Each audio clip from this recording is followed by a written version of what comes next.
BBC London 94.9. London's news, London stories.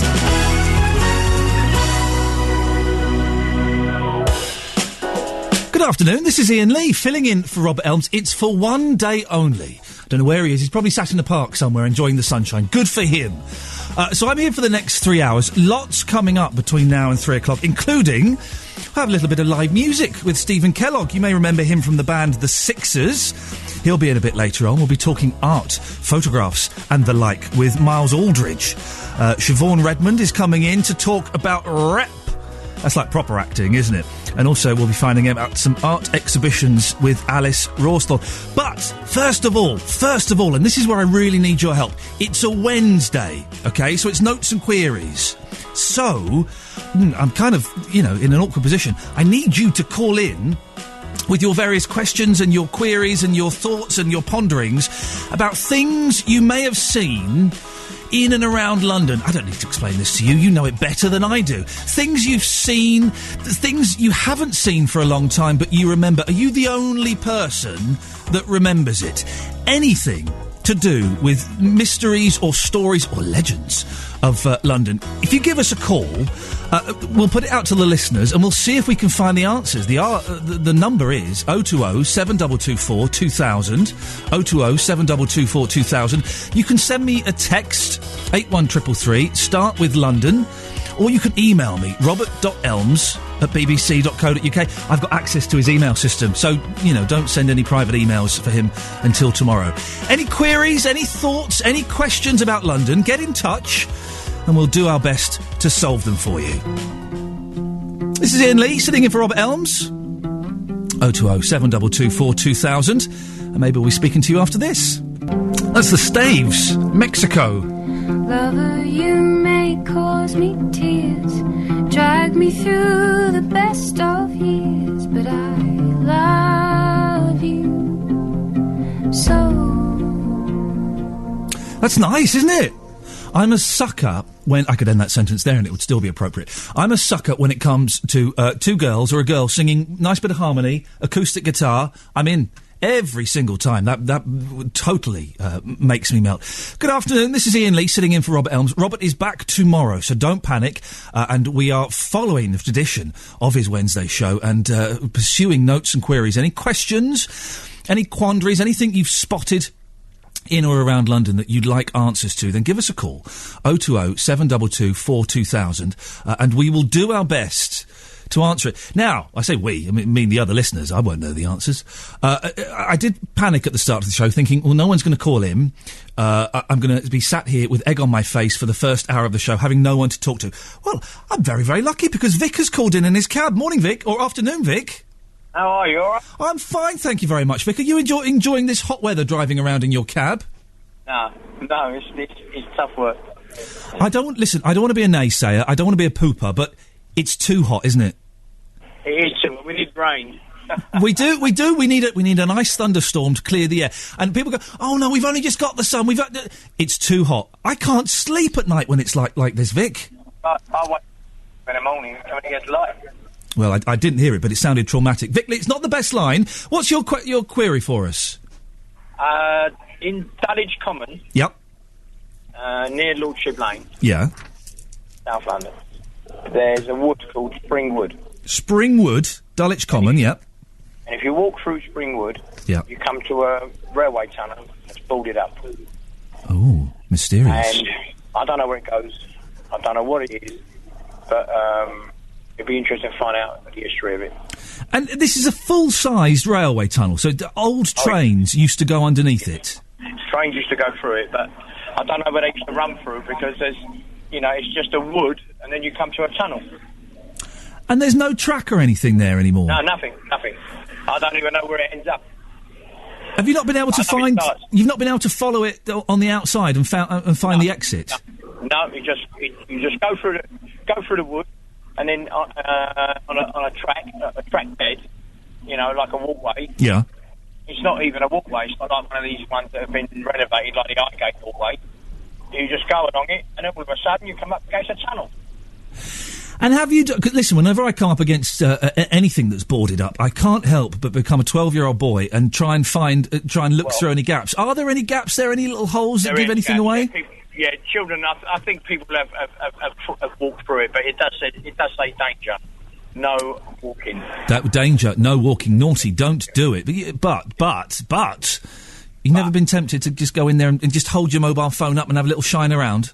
I think I've done that, but... Vic, you're trying to be all innocent and play the naive, but you're just as naughty as me. Yeah, but I'm 57 now. Well, listen, and can I ask, as a 57-year-old man, did you get a little bit scared? What, or tunnels? Yeah. Yeah, it's something, I don't think I'd like to go in there, I don't think I'd come out. No, but this is it. I turned 40 3 weeks ago. Boy, oh boy, was that the most depressing day of my life. But I still get a little bit scared of dark, empty buildings, churches at night time, don't even go there. And the thought of a tunnel in the middle of Spring Wood near Dulwich Common, it sounds exciting to me, but I would be too scared to pop my head round there. The council should open it up and have people walk through it and charge them. It's not a bad idea. This is there are so many little bits and pieces like this hidden away in woods and all over London. I would happily pay. I'd pay a £5, take me and the family down there, have a little walk through an old train tunnel. Yeah, I mean, I'll try to find out a bit about it, but I can't seem to get anywhere. Vic, just tell us exactly where it is again, and so if anybody's listening who might know, they know exactly what you're talking about. Right, you come down Lordship Lane. Yep. From Forest Hill. You turn left. Common, and immediately left there's a walkway. You can walk, it's like a wood, and you walk through the wood in a straight line, and you come to the tunnel. All right, Vic, listen, it's out there. Thank you very much. 020 722 42000. It does sound exciting, but he's in his 50s. I'm in my 40s. I think I have to say that now. I'm in my 40s. Ouch. But I would be a little bit scared to put my head around there. It's that kind of thing that you do when you're 12, 13. You're not supposed to, kids. The BBC do not in any way condone this sort of behaviour. But you put your head around there and you dare each other to go in there. I could never do that, even now as a grown man. If you know anything about this boarded-up tunnel, where it leads to... what it used to... Well, obviously it's a train tunnel of some kind, but how long ago? If the tracks have been taken up, that would imply it was a long time ago that was used. And has it ever been opened? Has it ever been a little tourist attraction where you get open house day and various open days where tunnels and caves and things are opened? Has that ever been part of that? I'd love some of that. 020 722 42000. Roy's in Addlestone. Morning. I keep saying good morning. I do apologise. That's from a previous life. Afternoon, Roy. Good afternoon, Ian. Good afternoon, Roy. What have you got for us? What's your query? Well, I'm hoping that your listeners can help me with something that's been bothering me for 60 years. Oh, blimey. 60 years you've had this burden? Yes. OK, yes. Tell us what it is. They'll be able to do it, Roy. I've heard them before. They're excellent. Every confidence. Well, this concerns an army training film. Yeah. That we were shown at school. We were in what it was called the Combined Cadet Force in those days. And one of the French masters, he was mad keen on anything to do with films. So we bought a projector for the school, and one of the first films he got hold of, I suppose in order to regularise it in case anybody wondered what we were all up to, he showed us this army training film to do with methods of house-to-house fighting. In other words... Oh, yeah, that's what we need to teach youngsters. Show them a film in school on how to fight each other. Well, this was serious stuff. Yeah. Now, on reflection, I can only assume that it was made to prepare people for the D-Day invasion. Right. What kind of things were in this film, then, Roy? Without going into too graphic details, we've got young ears. What sort of tricks was it showing you? Well, it was showing you how to avoid sniper fire. Oh, just out of interest, how do you avoid sniper fire? Very, very carefully, I should think. Of course you do, yes. That sort of thing. How to the best way to clear a building, that sort of thing. Yep. Right. Now, everything in this film was made to look as if it was a typical town or village in Germany. The street names were German. Yep. The names above the shops were German. What traffic signs there were German. And when it was all over, he said, where do you think that was shot? And we said, well, in some film studio, sir, or in some, we just didn't have a clue. And he said, it was in South London, he said. And I thought, really? But he should know. Well, yes. So I'm just wondering whether anybody but me, either remembers it or knows where it was. Okay, right. Let's try and get a bit more about this, Roy. So when did you see this film? Well, it would have been while I was still at school, so it would have been 1951 or 52. And how old was the film? Was it from the Second World War? I should imagine it was, yes. So probably about 1943, 44, something like that? Yes. Okay. I guess it would have been made by some organisation called the Army Kinema Corps. The Army Kinema Corps. Mm. And do you remember a name? Did it have a title? Well, it would have had something really sort of mundane, like street fighting or house clearance or something like that. But again, showing a film to a bunch of boys in a school called Street Fighting. Imagine if they did that now, the uproar there'd be. Don't forget, at the time Yep. we were shown this, there were chaps that were higher up the school that had gone into national service and ended up in Korea. Of course. So anything that we could pick up on the way might have been useful. And it shows you, just in case anybody vaguely remembers seeing this at school, or there's a strong chance someone might have picked this up at a car boot sale or off on eBay. I went through a thing about 5-6 years ago of buying Super 8 silent films off of eBay and watching them. It showed you how to avoid sniper fire, how to clear a building. Yes. Anything else? Any other standout points? Well, I mean, you're taking me back now a long time, but I would have imagined that it would have dealt with things like how to deal with a machine gun post and things like that. Wow. The sort of things that you would typically come across. Yeah. Kids these days don't know they're born. Roy in Addleston, listen, thank you very much for that. It's out there. Well, that's a good one, isn't it? The first one, Vic in his cab, talking about the boarded up train tunnel, Springwood. Dulwich Common. I suspect we're going to get lots of calls on that. I suspect you're sitting at home. But don't wait for other people to do it. If you think you know something about it, give us a call. 020 722 42000. But Roy in Addleston, army training film that told you how to deal with dodge snipers, deal with machine gun turrets and clear buildings from about, 43, 44, shot in South London. Does anybody else... First of all, remember that film. Did you get shown that film at school? Are you sat in your car going, oh, hang on a second, that's taken me back 50, 60 years. I know exactly what he's talking about. Or do you know anything about the film? Where it comes from? What it was called? And more importantly, was it really shot in South London? Did they mock up South London to look like Nazi Germany for this film? Sounds incredible if that's the case. 81333, start your texts with London. 020 722 42000. You can email if you want, robert.elms@bbc.co.uk. This is one of the best songs of all time. The Monkees, Pleasant Valley Sunday. It literally doesn't get any better than that. It's the Monkees, Pleasant Valley Sunday.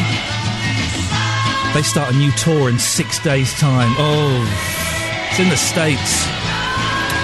I went last year. Cannot justify the cost to my wife this year.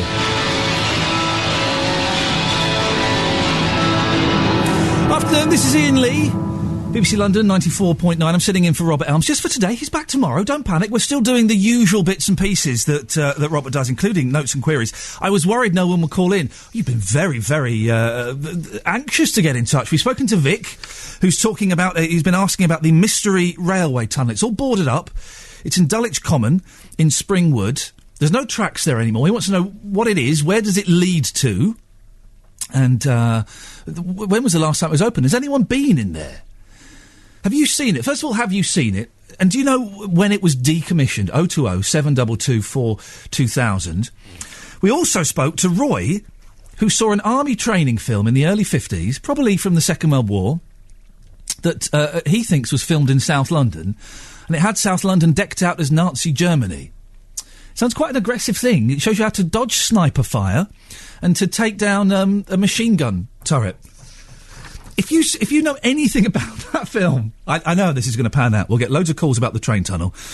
None about the film. The film is the one I want to pursue. If you know anything about this film, did you get shown it at school? Maybe you or your dad or your granddad maybe even worked on the film. Was it really filmed in South London? And we've had a comment on the Facebook page from Jim. Hello, Jim. It says, I saw this on a wall in St James's Park on the back wall of a house in St Anne's Gate. What's it doing there? I've noticed it for over 30 years, but I've no idea why it's there. I shall try and describe it to you. It's a mosaic. It looks like a mosaic, kind of blue and grey. There is a picture of a naked gentleman. Woo! Who's don't worry, his naughty bits are covered by a blue towel or a throw or something. He's wearing, it looks like a blue hat. He's holding a sword. In front of him, it is an L. Of course it's an L. OK, I can see how this works. It says in rather swirly writing, Lictor. And the L looks like a Roman column, and it's placed in I think I can say the word phallic on BBC London 94.9. It's placed in a rather phallic position. So, what on earth is that? This is on a wall in St James's Park on the back wall of a house in St Anne's Gate. Any idea what that is? It looks fantastic. It's very stylish. I mean, you wouldn't want it up on your wall. It's a little bit mucky. But it looks very stylish. Has anyone seen this? So, we've got those three. These three, I think, will do us for today. Dear London, it's over to you. I'm merely the conduit that throws these bits and pieces out. It's up to you to give us the answers, if you wouldn't mind. The tunnel, the boarded-up tunnel, Dulwich Common, Springwood. How long's it been there? What's it for? When was the last time it was used? 0207 224 2000. The army training film that Roy saw in the 1950s that taught him the useful skill of how to dodge sniper fire. When I asked him how you dodge sniper fire, he said very carefully. He's got a point. He's got an excellent point. And also this mosaic that's on the Facebook page, posted up there by Jim, on a wall in St James's Park, the back wall of a house in St Anne's Gate. I've noticed it for over 30 years. So, it's quite old. Lictor, what does that mean? L-I-C-T-O-R. I think it's an L. I'm guessing it's an advert for something. I don't know what. The picture gives away no clues. An advert for nudity? An advert for blue towels? Over to you, London. 020 722 42000. Right. Oh, look at the time. It's 12:30. Let's get the news now. Here's Anna Cookson. Hello, this is Iain Lee, sitting in for Robert Elms. I'm so lucky doing this because Notes and Queries is, of course, legendary, and it's one of my favourite bits of radio. I'm getting to host it. It's like I've stepped inside the radio. I was worried no one would get in touch. Lots of you have. Thank you so much. We've got three, queries that we're going to stick with, I think, for today. Let me give you a little recap of what they are. The first one was Vic, who called up in his cab. He's discovered... I don't think he's discovered it, but he's aware of the mystery railway tunnel in Springwood in Dulwich. There's no tracks there anymore. You just kind of walk along and suddenly there's a boarded-up tunnel. He says boarded up. He has hinted that he's put his head around the boards a little bit to have a look. But even at the age of 57, he got a little bit scared. He got scared. You would. There's something about the pitch-black darkness, isn't there, of tunnels that just turns you into an 8-year-old child that's got a complete irrational fear. Well, if you know anything about this tunnel, 020 722 42000. Roy in Addleston called him. When he was at school in the 50s, he watched an army training film that, it sounds very, I say it sounds very violent. It was for the army, so I guess it would be. How to dodge sniper fire and how to take down a machine gun turret. He thinks it was shot in South London. His teacher at the time told him it was shot in South London. It was made up to look like Nazi Germany. Do you know anything about this? Can we find anybody else that's seen this film and knows if it was actually made in South London? Where was it in South London? 020 722 42000. If you go to the Facebook page, there is a mural that's been posted on the Facebook page, and we're trying to find out exactly what it is. Jim's posted it. Saw this on a wall in St James's Park on the back wall of a house in St Anne's Gate. What's it doing there? I've noticed it for over 30 years. No idea why. It's a mosaic. It's a picture of a naked fella. He's in good condition as well. He's got a towel or a blanket or something over the naughty bits. And the word lictor, I think, in very swirly writing. Lictor. Any idea what that is? It's a blonde man, blue cap, floating blue cape. Oh, Victor? Is that a V or an L? We're having a debate here already. See, I would say an L, but it could be a V. The only reason I'm saying it's the L is because the first downward stroke of the letter, very firm, very strong, like a pillar, like a Roman pillar. And the rest of it a little bit... It could be a V. Could be a Victor. Victor or Lictor. I mean, Victor would make more sense. That's a word. Well, we're stuck. We need your help. Over to you. 020 722 42000. You can email robert.elms@bbc.co.uk. You can send me a text, 81333. Start with London. Any help on any of these would be gratefully appreciated. This is Iain Lee, sitting in for Robert Elms. We'll speak to Alice Rawsthorne next. Here's a question. What happened to Narina Palo? She was big, wasn't she, a few years ago? She did that brilliant album. I can't remember what the album was called, but it was so successful. She did it quite low budget that she went and re-recorded it, I think, with a big orchestra. And it was lovely. It was wonderful. Sophia was the song, I think, was the big hit. And I thought it was great. She's kind of, sort of disappeared a little bit, which is... It's concerning, but I'm sure she's absolutely fine. Hello, good afternoon. This is Iain Lee, sitting in for Robert Elms, just for today. Don't panic. He'll be back tomorrow. I'm joined now by Alice Rawsthorne. Good morning. I keep doing good morning. Look, this is good lunchtime. Good lunchtime to you. That's my other head is a morning head. This is an afternoon. How are you, Alice? You're right. But it really doesn't feel like the afternoon yet, does it? No, It's it not doesn't. 1 o'clock yet. Is it still too hot out there? It can never be too hot. And let's face it, with our terrible weather for most of the year, and I speak as a Mancunian, where much as I love my home city, it is even wetter than London, I have to confess. How can we possibly complain about the sunshine? I'm not complaining. It'd be good if we could just get access to God's thermostat. Just turn it down 2 degrees. It will just be a little bit more effective. I just think we should be grateful for every last ray. Alice, what have you got for us? You're the design critic of the International Herald Tribune. I am.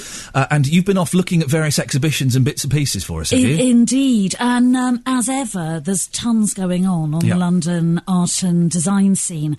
And last week there were 2 fantastic openings at Tate Modern, both of the work of contemporary African artists. And contemporary art from Africa is an area that the Western art world, Britain included, has pretty much neglected for I was going to say, many years. Contemporary African art is not a phrase I've heard bandied around too often. Is there a thriving contemporary art scene there? There is. I mean, it's still quite a small contemporary art scene, but it's certainly thriving and very dynamic. And I think it's a phrase we're going to hear much, much more. And perhaps inevitably, because of our own colonial history, whenever Britain has looked at African art or Afro-Caribbean art, it has tended to be very much sort of referencing what has happened to immigrants from those countries when they've come to Britain. Yep. And obviously that's an enormously important area of our cultural heritage and something that artists can help us to understand and come to terms with. So there's absolutely nothing wrong with that. But we have tended to neglect the work that's come out of African countries. And, there's a popular presumption that very little artist work goes on there. Absolutely not true. I mean, obviously, a lot of African countries are in a terrible state politically and economically. Yeah. And, if any art schools ever opened, either during the colonial era or since then, they're often closed by repressive governments. But then that's sometimes when the best art does happen. Art can be driven by pain and people's misfortune and being in terrible situations. So that I'm guessing that can be a big influence on some of the art. It can, though, and obviously that's an incredibly complex subject. I mean, as a statement, it's absolutely true. And certainly if you look at virtually every area of British culture, not just the visual arts, but theatre, literature, cinema, much of our sort of best national work has always come out of social realism. So, from kitchen sink drama from the 50s and 60s onwards. And the same applies to artists, writers, dramatists, from other countries. But I think if you are under a repressive and brutal dictatorship, then actually, art coming out of the pain is pragmatically so difficult to be realised that it is almost a sort of a luxury for the Western world, which is not to say that there have been many extraordinary artists who've done extraordinary work in absolutely impossible circumstances, but also a lot of African artists have left their countries and have made their names and reputations elsewhere.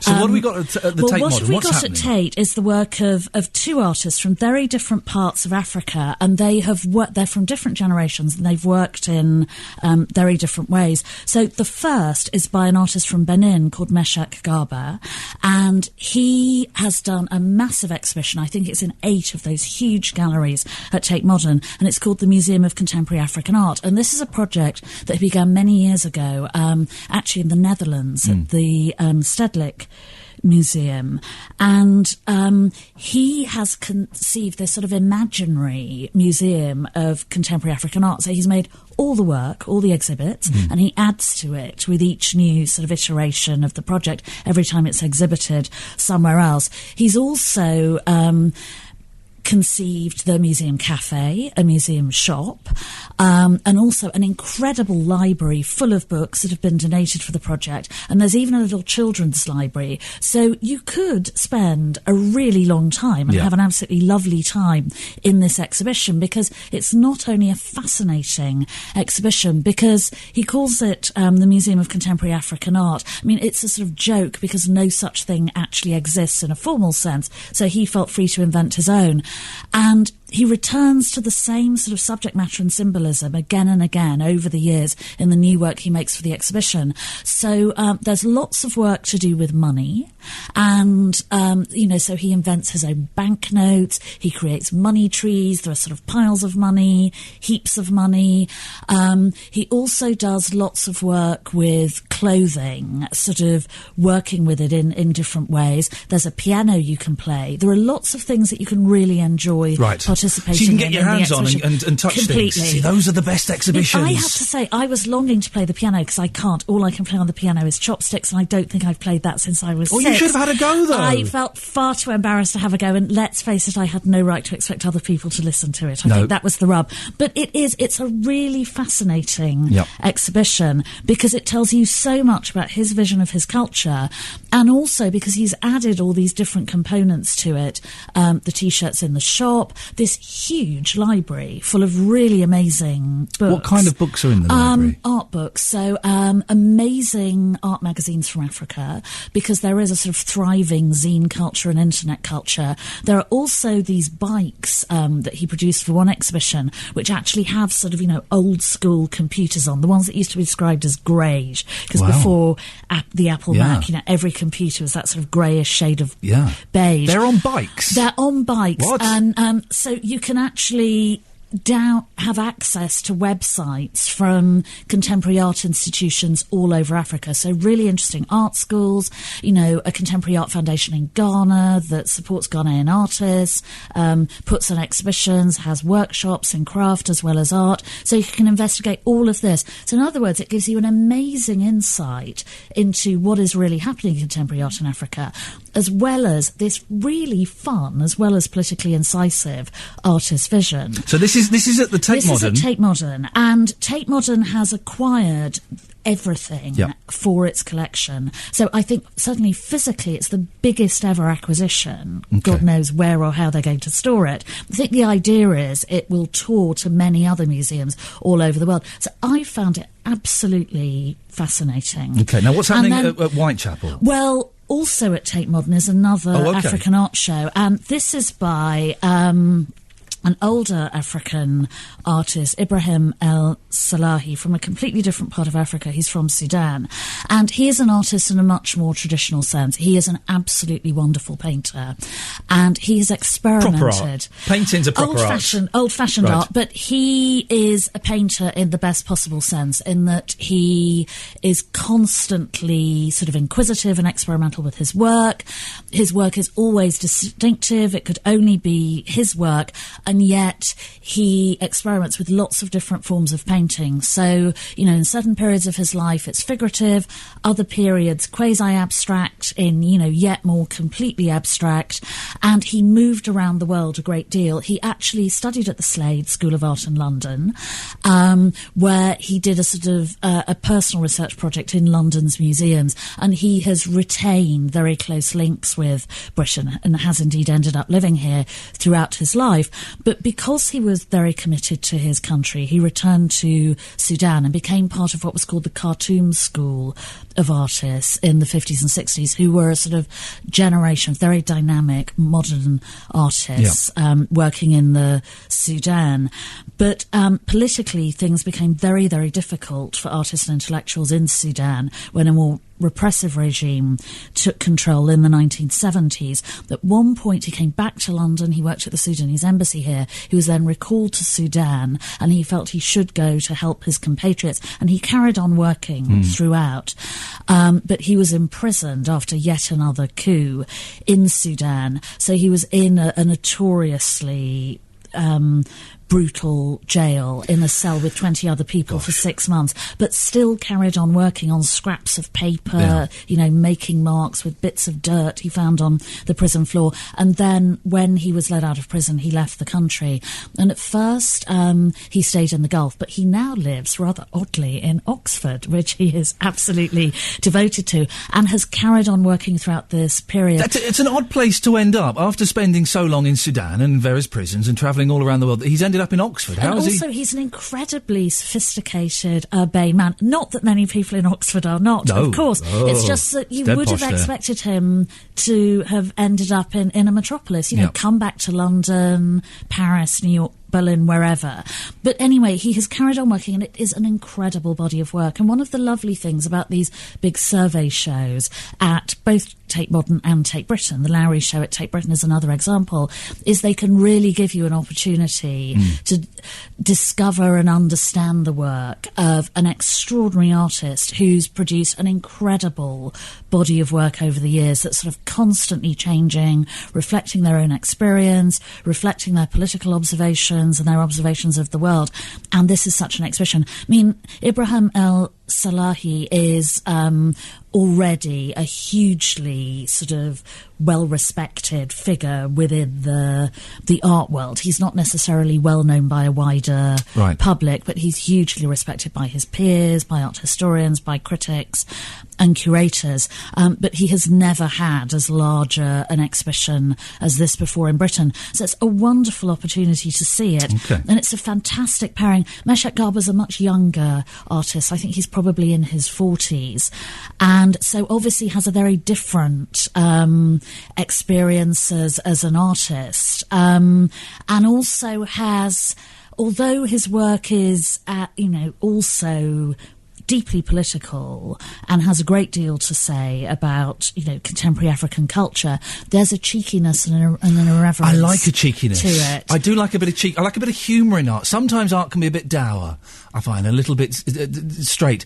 I like a nice little kind of cheeky wink. Well, every I now think and you then. would really, really enjoy the show. I mean, Ibrahim El-Salahi, you are sort of in awe of an extraordinary artist. Not that there isn't an underlying humour there, but that's really not sort of the objective of his work. Whereas Meshack Garber's work, it does have that cheeky little wink that I'm going to play a quick record. We'll come back on this. We've got a couple more. I want to hear about the Spirit of Utopia exhibition. I also want to hear about the experimental sound in Eastern Europe. So stay there, Alice. We'll have a little song. We'll be back after this. He's so fun. I think that's a Phil Spector song. I imagine it would be. The reason I bring that up is I'm thoroughly enjoying Al Pacino as Phil Spector. Watching that at home on my Sky Plus. Oh, it's a treat. Oh, I am so looking forward to seeing the that. wigs. It's all about the wigs. And Pacino's just one of them. And it's the first thing I've ever seen where you see how tall Al Pacino really is, because Phil Spector's tiny as well. And so you see Al Pacino as the tiny man he is. I think he's 5'1".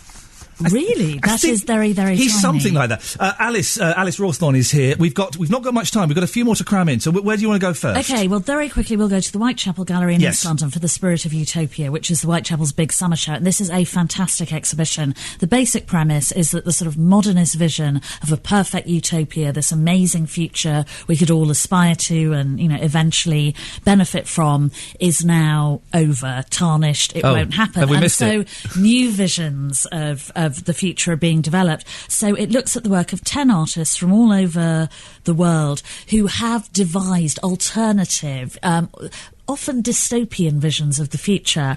And so there are some really interesting artists in the exhibition. So among my favourites are Theaster Gates, who's one of the most interesting artists working today. He's an African-American artist activist who's all his work is very collaborative, it's very interactive, and he has set up a sort of pottery school in the Whitechapel.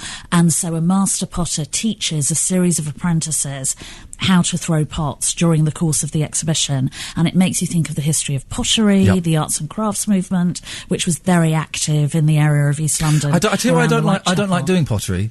I don't like having dirty hands. I get and you do obviously get dirty with pottery. It makes me feel uncomfortable. I like watching people do it because it's an amazing thing, seeing that clay spinning round and the shape. But in that case, you would be very happy. I'm not sure you're allowed to participate Good. in this, but the apprentices are. And there's also a fabulous installation called The Sanatorium by the Mexican artist Pedro Reyes. Yep. And visitors, it's a series of sort of psychological tricks that visitors can encounter, but it also does tell you something about yourself. So a really dynamic exhibition, not a conventional one for an art gallery, but very, very interesting, with a bit of aquaponic food growing technology thrown into boot. So well worth going to the Whitechapel to see that. Now, something that Robert was talking about yesterday, Club to Catwalk, 1980s fashion exhibition at the V&A. Indeed. Well, the V&A are doing lots of these kind of exhibitions where they get loads of... They had the David Bowie thing recently, didn't they? On. Is it still going? It is still on. I suspect it closes quite soon. Right. Well, Club to Catwalk, for me, because I went to the clubs, wore all the clothes, is a complete nostalgia fest, as I'm sure it is for Robert too. And it's a fairly conventional V&A fashion exhibition in that it sort of clothes on mannequins. But it's very broad. There are some of the more conventional designers from the 1980s, sort of Bruce Oldfield, Jasper Conran, Victor Edelstein, but also the sort of clubby ones too. So Body Map, who I absolutely loved, Vivienne Westwood in her sort of radical experimental heyday, Pam Hogg, so on and so on, Lee Bowery's amazing costumes. So as a sort of walk along nostalgia lane, it's fantastic.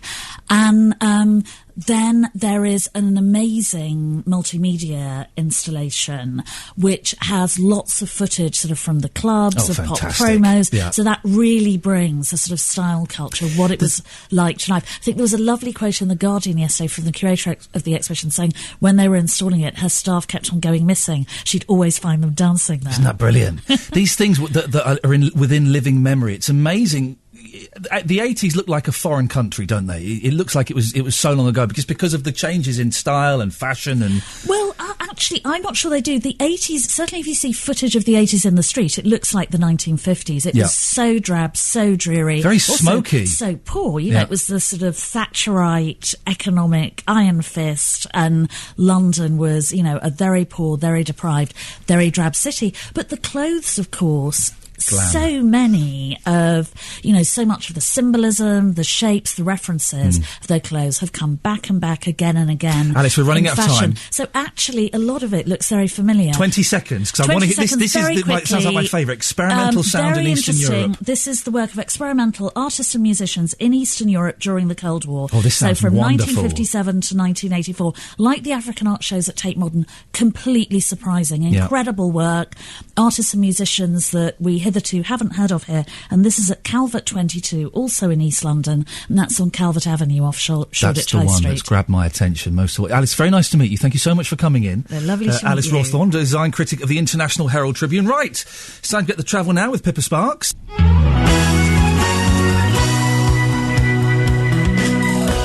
BBC London 94.9. London's news, London's stories. Afternoon. Hello, this is Iain Lee sitting in for Robert Elms. I got it right. It's afternoon. Congratulations to me. Well done. This is Iain Lee. Robert Elms is having the day off. He's back tomorrow. Don't panic. He's allowed to bunk off when the weather's like this. He works very hard most of the time. BBC London 94.9. We're still doing all of Robert's normal features coming up before the end of the show. We've got some live music with Stephen Kellogg. Miles Aldridge, the photographer, is coming in. If you've been on the tube recently, you'll have seen loads of adverts for his book and his exhibition that's taking place. And coming up in the next 5-10 minutes or so, we'll be speaking to Siobhan Redmond. We're still doing notes and queries today. I was worried none of you would call in. You've not let me down, London. Oh, you've been very helpful. Well, I say helpful. Helpful in as much as you set us three problems, three things we're trying to find out. Vic called in from his cab. There's a mystery railway tunnel in Springwood in Dulwich. Does anyone know anything about it? What it was used for? When it was boarded up? When it became redundant? Can you get little tours in there? Wouldn't it be nice if we all met up there one day with our torches and went and had a little look in there? 020 722 42000. Then we spoke to Roy in Addleston. Now, this is the one that I suspect will stump even you. And I know you're good at this because I listen to the show regularly. I know that very, very rarely does Robert pose a question or a query that can't be answered. I think this may be one of those times. Roy in Addleston, in the 50s, he was shown in school an army training film that showed you how to avoid snipers. And when I asked him, well, how do you avoid snipers? Very carefully. OK, fine. How to take down sentry posts and machine gun turrets. Probably filmed mid-40s during the World War II, anyway. It was made to look like Germany. German signs, German soldiers. But he was told it was shot in South London. Now, we need to find out what this film was called. Oh, I want to go... Maybe it's worth having a little look on YouTube. It's the kind of thing that turns up on YouTube, isn't it? What the film was called. Was it really shot in South London? And if so, where? 020 722 42000. You can text as well, 81333. Start your text with London. And Jim has posted on the Facebook page a mosaic that he's seen on a wall in St James's Park on the back wall of a house in St Anne's Gate. What is it? He's noticed it for 30 years. It looks in pretty good condition. I don't think it's going to be an ancient Roman artefact. It's a nudie fella, very muscular, who's got a sort of blue robe covering his naughty bits. There's a word, well, we think it says Victor. It's one of those it's all curly letters. It's hard to make it out exactly. Lictor, Victor. Go and have a look on the Facebook page.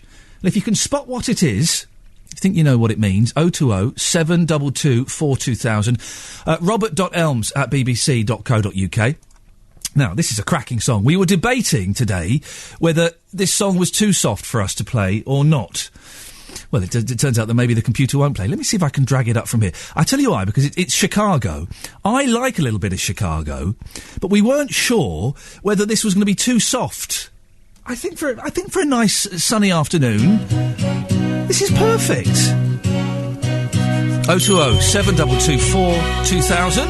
You see, I think a little bit of Chicago is fine in the weather like this. It's kind of a bit slow and a bit sluggish.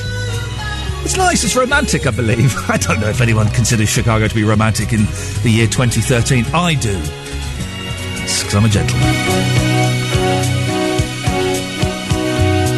This is Iain Lee sitting in for Robert Elms, BBC London 94.9. You can give me a call about any of the things we're talking about this afternoon if you want. 020 722 42000.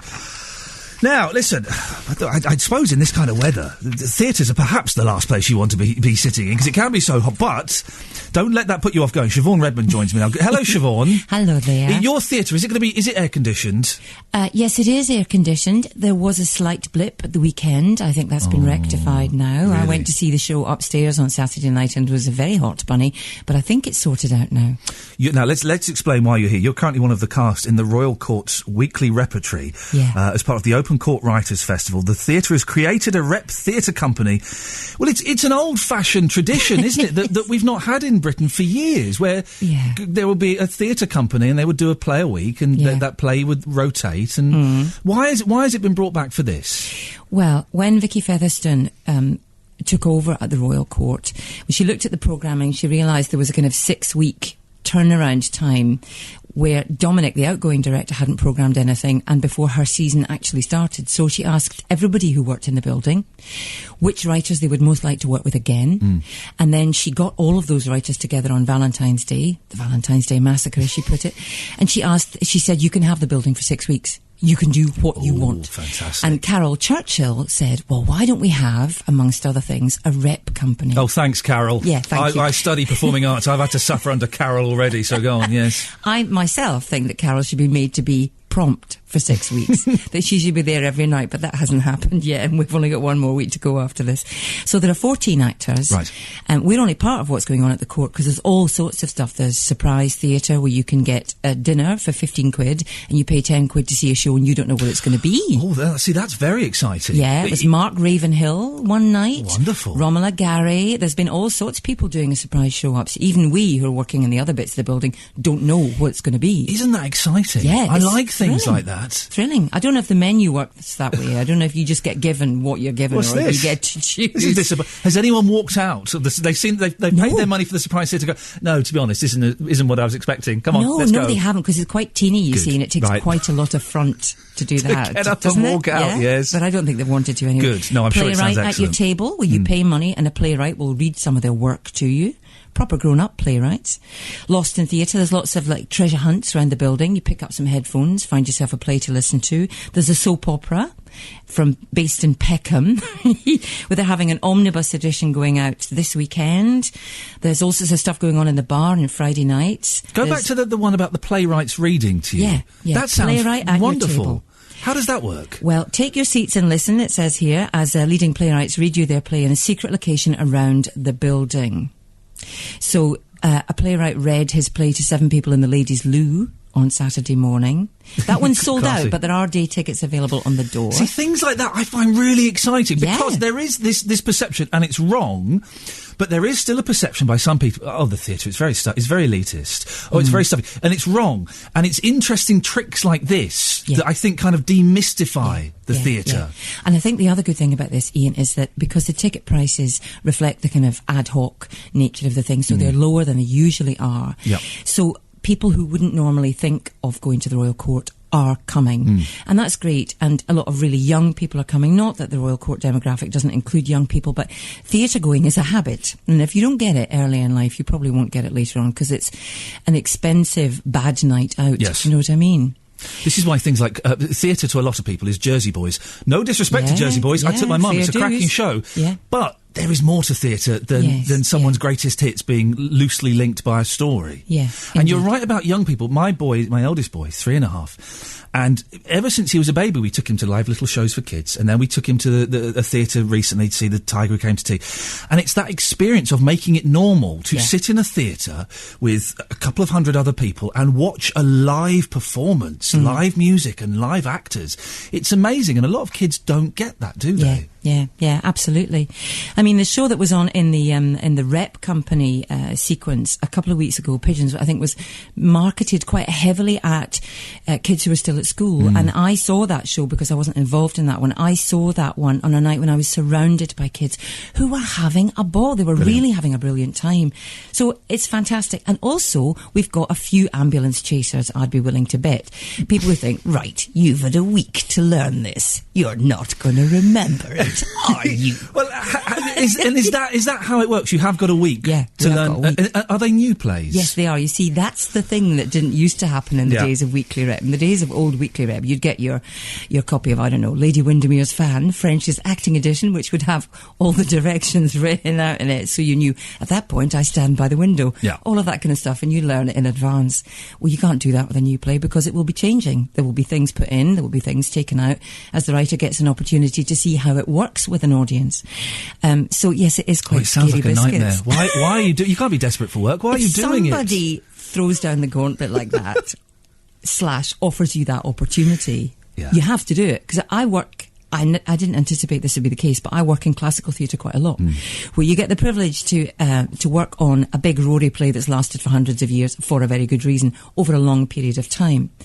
To actually have to learn a comedy, which is what we're doing this week, is not only a comic play, but it is very funny. To have to learn how to do that in a week is a completely different thing. And we've got faster at it. We are now a sort of... It's a skill you develop, group isn't of it? acting samurai. I don't know if that's a skill that you can use anywhere else. Have you got any cheats? Have you got... We were talking about soaps before you came on the air. Have you got, half a page of script in the teapot and something stuck on in a drawer somewhere you can read? Well, those who can still see without the aid of glasses might have that kind of thing. I don't know. That's no use to me, because if I can see to read, I can't see what's on the faces of the other actors I'm on stage with. So I either know it or I don't.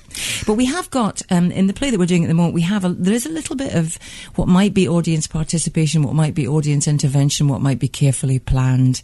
So Vicky, who's running the Royal Court, has very carefully built in a sort of a framework that's got several layers. So if it came to it, you could ask for help, but nobody has yet. Well, hang on a second. What do you mean you can ask for help in a play? The first play that we did was a Georgian play about the events of one particular week in Georgia, and the central character was the president of Georgia, so that it was a hypothetical meltdown for him. So he finds himself out on the streets in Georgia over the course of an evening, not knowing what's going to happen next. So within that setup, you could have somebody shouting instructions. You could have, as we did, a stage manager pushing the actor out onto the stage. So you don't know what's real and what isn't. It's not cheating, I swear to you. I've been doing this for 400 years. I was at school with God, and I've never been so frightened as I was last night. It does sound terrifying, though. It does sound, you're kind of just clinging on with your fingernails, hoping everyone remembers where they're standing, what they're saying, what play you're doing this week. It must be exciting, though. It's completely thrilling, and actually, it means that you can't aim for anything other than getting what the writer wrote out accurately, intelligibly, and as honestly as you can. And frankly, that's what you should be doing all the time. Nothing fancy smancy. And people are coming. People are coming and enjoying this. Droves. Yeah, they're loving it. I'm getting anxious even thinking about it. Why because Rep has died out, and it was the training ground for lots of old school actors. Why did it die out, do you think? I'm not sure. I think it might have been to do with finance. Most things in theatre usually are. You're not going to hire 13 actors if you can get away with doing a play that only has 3 of them 4 times in a season. So there are fewer opportunities. There are still some theatres where it happens. They're very few and far between. Dundee Rep in Scotland has a core company of actors. That's been going for 10 years now. That's amazing. But mostly it doesn't happen anymore. And I think it's possibly not just finance, but also taste, what we want to see plays about. Well, I know that Debbie Chazen is in some... I worked with Debbie years ago. She's brilliant, isn't she? Yeah, what a thrill to work with her. I did a sketch show with her, and I think she was like a sexy vampire, and I was a vampire hunter, something like that. Who else is in there? Oh, there's all sorts of people there. So there's 7 men and 7 women. Anna Calder-Marshall, Alan Williams, John Joe O'Neill, Debbie Chazen, Natasha God, the pressure! I've just realised I put the Sam pressure on you Frouden. now. That's all right. If you forget a name, they'll be hungry. She didn't mention I bet me. you one of your favourite actors is in this company. Come along and see. It sounds very, very exciting. How much longer does it go on for? We've got another 10 days to go with the Rep company. Yep. I finish this weekend, and the boys finish next week. It's an all-male play next week. But there's all sorts of things going on. There's a kids' court where there's kids' plays going on up until the 20th.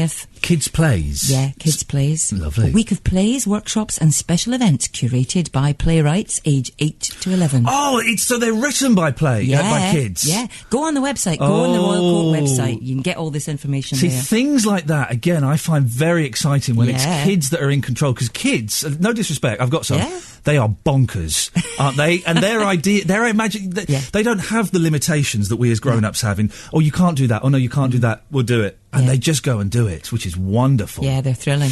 Do you think that theatres in London should be doing more things like this to try and encourage younger people who've not been to the theatre? The pricing is important, but also the attitude is important as well, isn't it? Yes, I think so. Well, like I said earlier, I think if we don't do that, we've had it, really. Because I think this is a very interesting time for theatre where, like, you know, you can't argue that theatre should have money when there isn't enough money for schools and hospitals, really. So we have to find ways of being attractive to our potential audience. And I think we can do that either by becoming more spectacular or more intimate, or both of those things. More surprising, certainly. Yes. If you can make theatre a place where you can go and you don't have to pay too much and you know that you're in for something exciting, you're willing to take a risk on, then we're laughing. People will recognise you. You've done bits of telly. So as my mum would say, oh, she's a proper actor then. Has she been on the telly? Oh, she's proper. That's my mum's category. And you have done things like EastEnders and Doctors and things like that, where it is a very, very quick turnaround, isn't it? Yeah. I'd imagine there's kind of similarities between that and what you're doing now, in that, with EastEnders in particular, now it's on like 8 days a week or whatever it is. What do you get? Two shots at it and then you're on to the next scene? Well, I had a very happy 3 weeks on it where we were sort of shooting on location, so everybody was slightly giddy because, you know, they were away from where they normally were. I don't really know how they cope with it. I suppose they get match fit. You just develop a facility for doing it. But I did Doctors recently. It's the first one I've done, and I did it mainly because the guy who was directing it was somebody that I worked with on Holby City years before, and also because I was playing a would-be jumper and I like heights, so I wanted to be up on a roof. But my friend, the actress Maureen Beattie, said to me beforehand, I'm telling you now, you have to know this so well that if a madman breaks onto the set and starts hitting you with a dead cat, you will keep talking because there's only one chance. And there is. It's exactly like this. It's like tag team acting. It's thrilling. Siobhan, it's lovely to meet you. Thank you so much for coming in. So just give the details of exactly where you are and how much longer you've got. I'm at the Royal Court Theatre in Sloane Square. The whole season goes on until July the 20th. Check out the website. There's bound to be something there that you like. Siobhan Redmond, lovely to meet you. Thank you very much. Thank you. Afternoon, this is Iain Lee, BBC London 94.9, sitting in for Robert Elms. Robert, it will be back tomorrow. Panic not. He'll be back tomorrow. 20 seconds. Let me remind you of the notes and queries we've thrown out there. Vic in his cab wants to know about the mystery railway tunnel in Springwood in Dulwich. We think we've got the answer on that. We think we know what we're doing there. The ones that we're struggling with a little bit, Roy and Addlestone, the army training film, which he thinks was shot in South London. There's a possibility. Well, it turns out one or two of you may have called in. We think 020 722 4200. And this mosaic that has been spotted by Jim on a wall in St James's Park on the back wall of a house in St Anne's Gate. It's a mosaic. It's a nudie fella. His modesty is covered by a blue kind of cloth. And the word Victor, we think, is spelt in that kind of flowery writing. He's got a blue cap, he's blonde, and he's holding a sword. Anything. Does that ring any bells with you? Is it an advert for, I don't know, soap or... It'll be soap or beer or a washing powder or something, won't it? 020 722 4200 81333. Start your text with London. We'll get the latest on that. And we'll also be speaking to Miles Aldridge in a little bit about his latest book and his latest exhibition. But before that, 1:30, let's get the news now with Anna Cookson. Hello, this is Iain Lee, BBC London 94.9, sitting in for Robert Elms. Lots to talk about this afternoon. Mystery railway tunnels, army training films possibly filmed in South London, a mosaic near St James's Park. If you know the answer to any of these things, 0207 224 2000. Coming up, talking to Miles Aldridge. He's a photographer. He's got a new exhibition, a new book. And if you've been on the Underground in the last week or so, you'll have seen some of his pictures because they're being advertised heavily on there. We'll be speaking to him shortly. If you want to send me a text, 81333. Start your text, London, and maybe I'll read it out after this. Teddy Thompson. If I'm honest, there are shades of Glenn Campbell in his voice there, which is not a bad thing at all. Big fan of Glenn.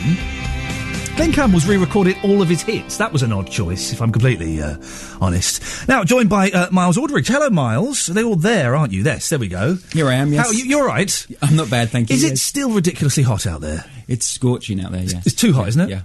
Too hot to... Fry an egg on the sidewalk. Just turn it down a little bit. Now, for those who don't know, Miles Aldridge is a photographer. His work is shown in 2 London exhibitions this summer, as well as published in a book. Studied illustration at Central St Martin's. Worked in the fashion industry for 15 years. Your pictures, from what I can gather from this book, you have a style, don't you? There's a distinct style. Yes. Just come a little bit closer if you don't mind. Sure. What I've picked up, beautiful... yet slightly bored-looking women. Is that correct? Is that... I think they're not just bored; they're contemplating their lot, or what they've ended up with. Now they've managed to have it all, as it were. They tend to be. I'm flicking through this book, but they tend to be in slight. Oh my goodness gracious! Oh my goodness! I wasn't expecting to see one of those. There's some nudity, yes, as I've just spotted. They tend to be pictured in slightly affluent situations, don't they? So what is it? Is it kind of Stepford Wives type? Feel? The idea of the Stepford Wives, of course, were these sort of women created by men, that sort of performed all the chores and so forth. But these women aren't that. These women are real humans with souls and feelings and thoughts. But they've been, because of sort of the consumer society, they've been, in a way, kind of turned to stone. So they're... as I said, with all the trappings of luxury and beauty and elegance and all the things that we kind of told that we need to be happy, then wonder if they really are happy. And so, hence the title, "I Only Want You to Love Me," is the title of the book and the exhibition. For me, that's sort of somebody saying, I only got my hair done this way so you would love me, or I only had these fake boobs so you would love me, or this perfume is because I want you to love me. It's to do with buying things and owning things and coveting things. Have you always kind of had that outlook, or is it as you're getting older? I turned 40 a few weeks ago, and it is, however you want to wrap it up, it is kind of a significant turning point, I think. And I'm starting to realise, without getting too deep, I'm pretty spiritually bankrupt. There's not a lot going on inside. Have you always had that sense that it's the materialistic isn't going to answer the questions, or has that grown on you as you've got older? No, I've had that sort of outlook from quite early on in my career as a photographer. My sister was a very famous model in the 80s, and so would go on her photo shoots and see her transformed from a Kentish town girl into a sort of high-class lady on a yacht with a martini. And I was sort of this trick, this kind of trickery that I sort of witnessed.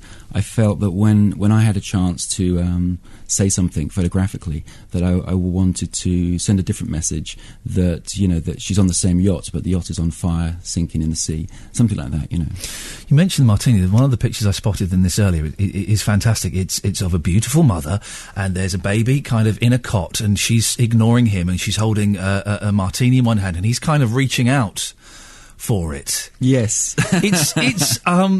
It's a little bleak, isn't it, that sort of outlook? Yeah. The message in the imagery is sort of sugar-coated. It's sort of colourful, sexy, a lot to do with beauty, of course. But there is this sort of slightly troubling message, I think, that comes through the work. For me, it's I think the job of the fashion photographer is not just to kind of say that the world is a beautiful, colourful place with beautiful people and everything's wonderful. Just heard the news before I came on. The world is not like that, and so it's a grim place. Yes, it's a grim place. But so I think for me, the point of my work as a photographer is not just to kind of dress things up and say everything's great.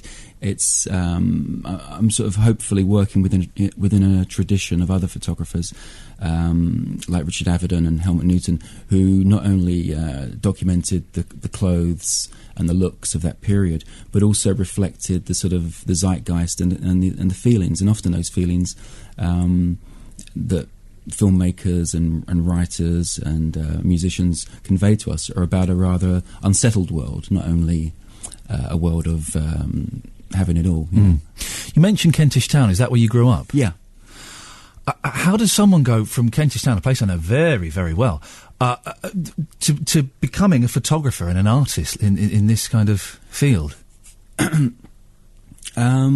Well, my story is it's quite well known how I sort of fell into photography. It's sort of I'm a little kind of bored of saying it, but you don't have to if you don't want to. Well, to cut a short story, a long boring story shorter. Yeah. I fell into it. I was in the right place at the right time. Kentish Town was as good a place as any. Yeah. Actually, the idea of coming from Kentish Town and being a bit rough around the edges was actually a bonus in around about 1996 when I started, so-called grunge years, where if you were from a sort of a tower block or a council estate, you had more chance of... It was a bit trendy for a while, wasn't it? It was, yeah. I mean, then transpired, it became sort of turned into what was known as heroin chic, and then it went back to glamour. So, you know, these sort of fashion movements of grunge. And growing up in London, how has that affected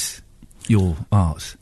I think London. I mean, I've lived a bit in Paris and in New York, and I think London is the great city where you can do the work, but you can also be incredibly private and think about the work. And so, for me, you know, my advice to photographers is to think about the work rather than just start shooting and taking lots and lots of pictures.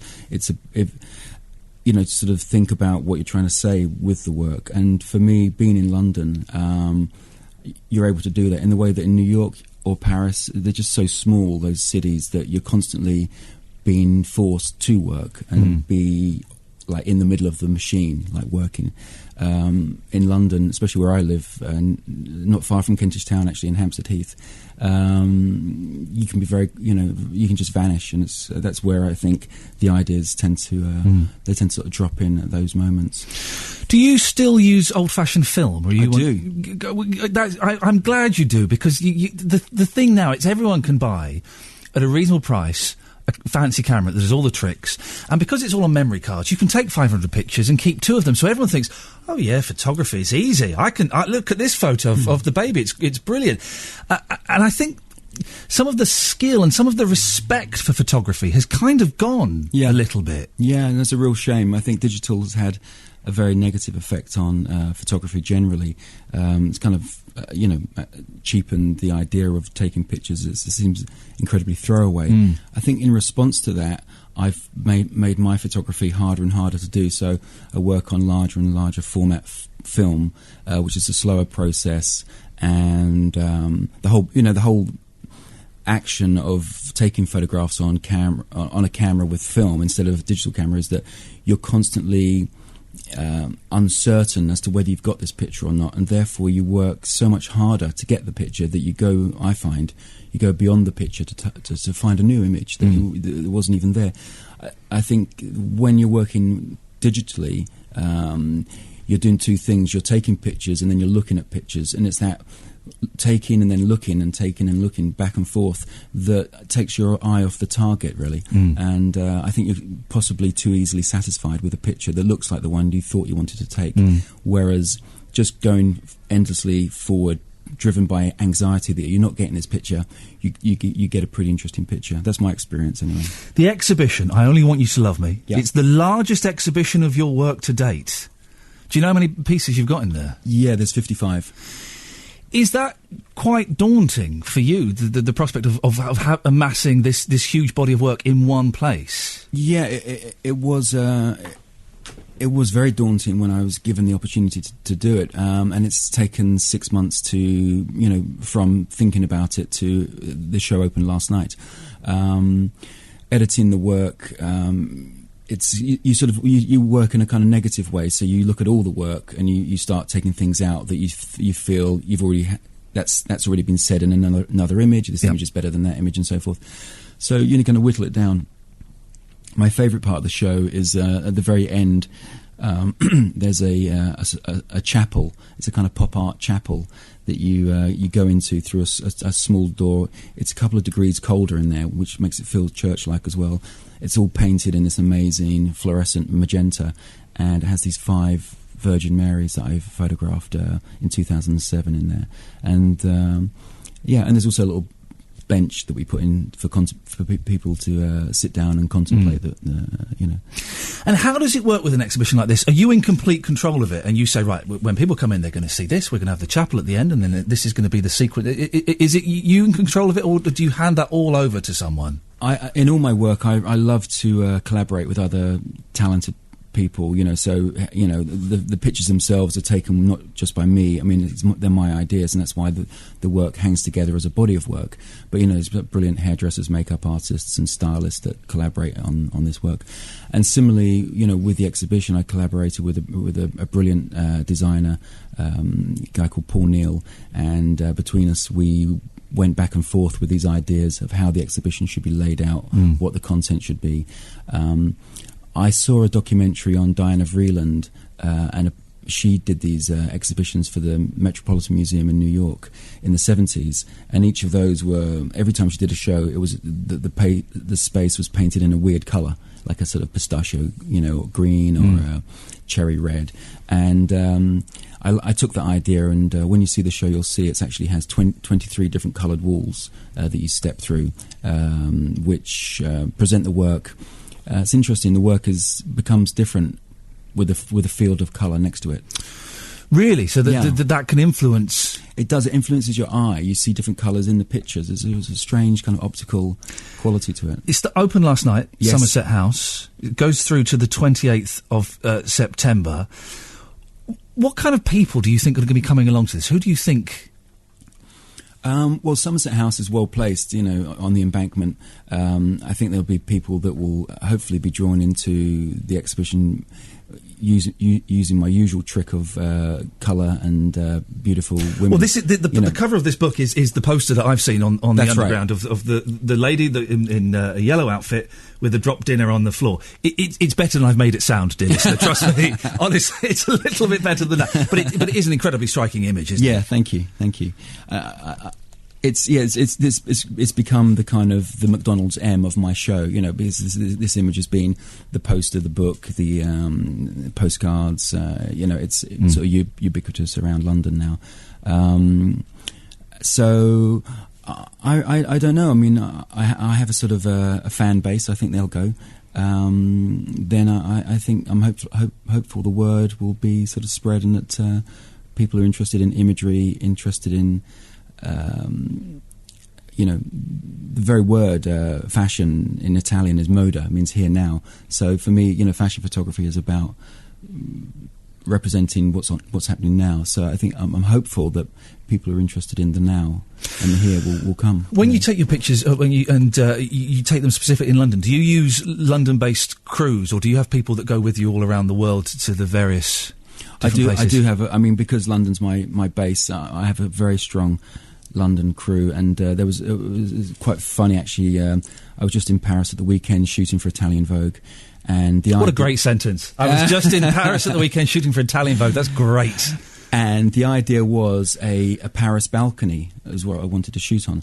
But rather than finding a Paris balcony in Paris, because it had to be shot in Paris for various reasons, I instead had a Paris balcony made in London by my crew, and this Paris balcony was then boxed up and shipped over to Paris. You're joking. Unveiled in Paris, in his Paris studio, and we shot for 2 days straight in a Paris studio with a Paris balcony from London.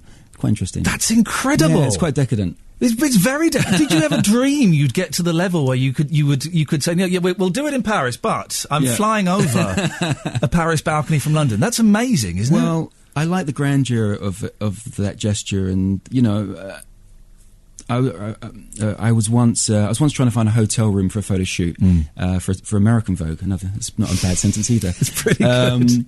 And I couldn't find one for the life of me that had, I could get the right angle on and had the right decor.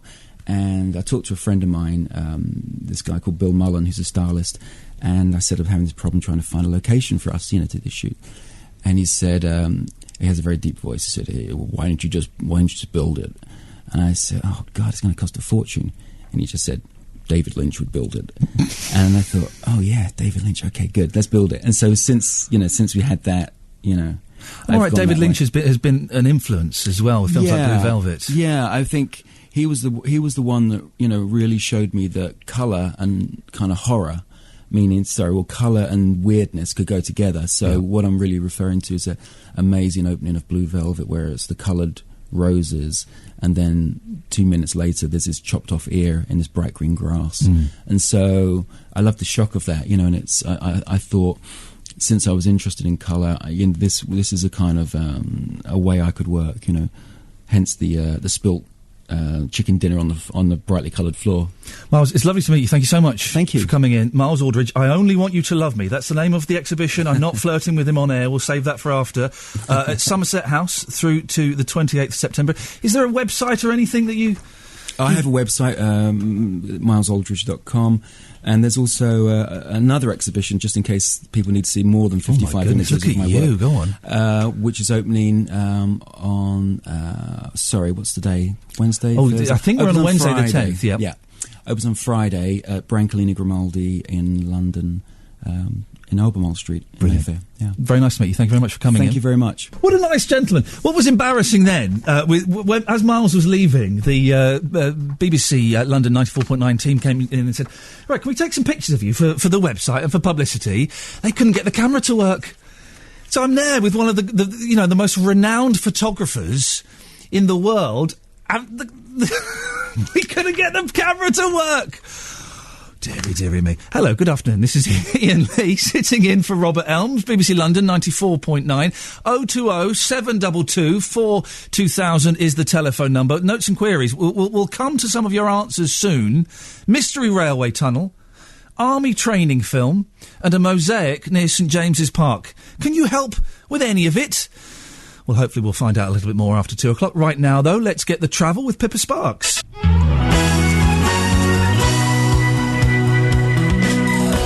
BBC London 94.9. London's news. London's stories. Hello, this is Iain Lee, sitting in for Robert Elms. He's back tomorrow, but can I say thank you? You've all been treating me very, very kindly today. I know, as a fan of radio, I know what it's like when the regular presenter isn't... Oh, I'm not going to listen to this Muppet. But you've been very kind, and we've had lots and lots of... It's true, though. You have been listening to this Muppet, and I gratefully appreciate it. I've been asking you several questions for notes and queries. We've got lots of calls about the Mystery Railway Tunnel in Dulwich that Vic called in about. I think we may even have a couple of people, I'm surprised by this, may even have a couple of people who called in about, one. We've had one who called in about the Army training film that Roy in Addleston thought was shot in South London. If anybody knows anything about that, 020 722 42000. Now, the thing that I know for a fact we have had no response on is this mosaic. Okay, and I want to get, before 3 o'clock, I need... to get at least one answer on this. Go to the Facebook page and have a look if you want. I'll try and describe it. It's a mosaic. It's kind of bluey and grey. There's a picture of a nudie fella. His modesty is covered by a blue sort of towel. He's wearing a blue... Well, it looks like a hard hat. It can't be. No. That's what it looks like. Blonde hair. It looks like a young Owen Wilson. And written in kind of flowery writing is the word Victor... Lictor, probably Victor, as that is a real word. And he's holding a sword. Jim has posted this, and he says he saw this on a wall in St James's Park on the back wall of a house in St Anne's Gate. So if you've I don't know how big this mosaic is. It might be a tiny one. If you've spotted it, if you know anything about it, Victor, Lictor, what does that mean? Could you give me a call? I thought we'd get lots of answers on this. I'm surprised we've had a reaction to the Army film and not this. 020 722 42000. You can email robert.elms@bbc.co.uk or start your text, or send a text, 81333. Start it with London. Now listen, it's lovely weather out there. It's gorgeous. It would be criminal not to play a Beach Boys song. I love the Beach Boys. I'm one of their hugest fans. Although, have you heard the new Beach Boys live album? Very disappointing. I saw the Beach Boys live, was it this year, last year? I can't remember when. It was the original Beach Boys, the surviving original Beach Boys. It was great. They were old. They were very old. There was no prancing around the stage. Some of the harmonies, you know, but they're in their late 60s, early 70s. You kind of let them off. Then I got the new Beach Boys live album, which was recorded live, in inverted commas, on this tour. Well, I don't know how much of it was actually live and how much of it was done by a computer. I've never heard such tight, dare I say it, auto-tuned harmonies, and Brian Wilson sounded like he was double-tracked. Very, very disappointing. Anyway, I'm not going to play something from the Beach Boys live 50th anniversary tour. I'm going to play a classic. Heroes and Villains. Oh, yes, please. Afternoon, this is Iain Lee, BBC London 94.9. Before 3 o'clock, We'll have Stephen Kellogg, formerly of the band The Sixers, coming in to play us a live song. That was the Beach Boys, Heroes and Villains. During that whole 3 minutes and 36 seconds, I was doing a huge rant to anybody who would listen about how disappointing the new Beach Boys live album is. Saying that, there's a Beach Boys box set being released. £100 on Amazon. You can get it cheaper at other places. £80 I've spotted it. Which has got 60 unreleased songs on there. I can't justify that expense. My wife has already recently told me off for getting too many deliveries from America and Japan from things that I bought on eBay. Do you really need to buy all these things? How much did that record cost? Oh, it was like £4.99, closer to £50. So I don't know if I can justify spending £85 on a Beach Boys box set. I'm sure I can at some point. Iain Lee, BBC London 94.9. Some of the questions we've had, notes and queries. A mosaic that's been spotted, which features a semi-nude gentleman kind of loitering by the word Victor, has been posted by Jim. Anybody? Give us something on that. 0207 224 2000. Mysterious army training film that Roy Addleston called in about. He saw it in the 50s. He reckons it comes from World War II. Features, allegedly, part of South London mocked up to look like Germany. German soldiers running around. Teaches you how to dodge sniper fire and how to take down a machine gun point. Ring any bells? Was it in South London? Do you know where it's from? Have you seen it? If we could get a title of that, would be good. 81333. Start your text with London. And also this mystery railway tunnel. Well, Steve's in Purley. Steve, you think you might know something and might be able to help put Vic out of his misery? Yes, I think we've done this query a couple of times on Robert's show. Oh, a recurring query. There's nothing wrong with that. Go on. What? He's So it's a keen on tunnels under things, and yes, it's an old railway tunnel that connected from Nunhead through to what was the old Crystal Palace High Level Station, which was finally closed for the last time in about 1950.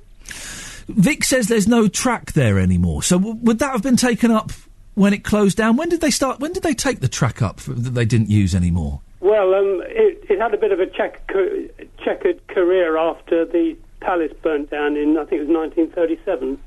And it was closed during the war, and they opened it up again for a few years after the war, but there wasn't any great use for the station anymore, because there's the other one at Crystal Palace as well.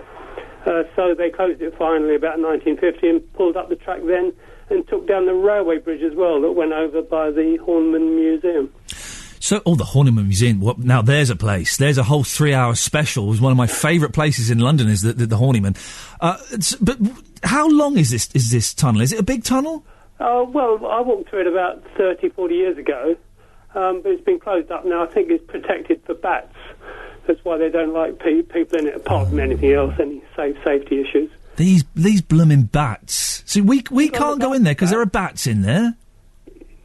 Anyway, it's a few hundred yards. It comes out into a little council estate, which has been built since the railway was closed. And then there's a second tunnel, goes through the last bit of the hills, and it comes out to where the old station was. And that's been built on now as well. Steve, can I ask you a question? Roughly, how old are you? 63. 63, roughly. That's a very rough age. OK. At any point in your childhood, were you shown an army training film that taught you how to take down snipers and machine gun points? Sadly, I'm a touch too young for that. I miss the old National Service. OK, Steve, thank you very much. Stephen Purley. Well, he knows about the tunnel. These blooming bats. I'd love to get a look in that tunnel, but not if there's bats in there. Have you ever had a swarm? Are they called a swarm? Let's say they're called a swarm. Have you ever had a swarm of bats flying at you? A host of bats? An enclave of bats? What would it be then? There we go. 81333. Very quickly. What do you call a group of bats when they're together? Have you ever had a swarm of? Let's say swarm for the moment as a shorthand. Ever had a swarm of bats flying at you? It's not pleasant. It is quite terrifying. The sound of the flapping wings and the squeak. Oh, it's not a good noise. I once, for my honeymoon, I'm going to show you my decadent lifestyle. Not at all. We went to the Maldives for my honeymoon. It was once in a lifetime, touch wood, experience, so we kind of splashed out on it. And then we went to this amazing island. It was beautiful. You had push bikes and you rode around the island and it was wonderful. the one thing I hated about this island, and it's put me off islands, there was a bat, and this bat was the size of like an 18-month-old baby. It was massive, and at 4 o'clock every day, this bat would just swoop around the island. It was it was disgusting. And all I could think about was, what if it got tangled up in my hair? Imagine if it... No, I have to. Imagine if it swooped down and it got tangled in your hair and you couldn't... And it was trying to get out and you were trying to get out. You were both panicking. Oh, it ruined my honeymoon and has cast a shadow over my marriage ever since. 020 7224 2000. What do you call a lot of bats together in one place? Alan's in Battersea. Hello, Alan. Hi there. You think you know something about this mosaic? Yeah, absolutely. This is the mosaic that has been sent in by Jim. It's on a wall in St James's Park, on the back wall of a house in St Anne's Gate. What is it? I think the problem people have been having is it's actually Queen Anne's Gate, not St Anne's Gate, and therefore everyone's been furiously Googling the wrong thing. Oh, for goodness sakes, right. Jim... I just happen to know that road in SW1 is Queen Anne's Gate. This is why listeners like you are so valued, Alan. And, this is what I was thinking. I'm going to say... Well, no, exactly. We're going to send you a reward of literally nothing, but... Jim, you are banned from listening to the rest of this show. Naughty Jim. So go on, tell us what you know about it, Alan. I feel a bit of a fraud now, because all I'm reading to you, all I'm telling you now is what I got from Googling. Listen, I know we're the BBC, we're not allowed to fake anything, but just could you pretend that you know this, that you're... Right, so... Right.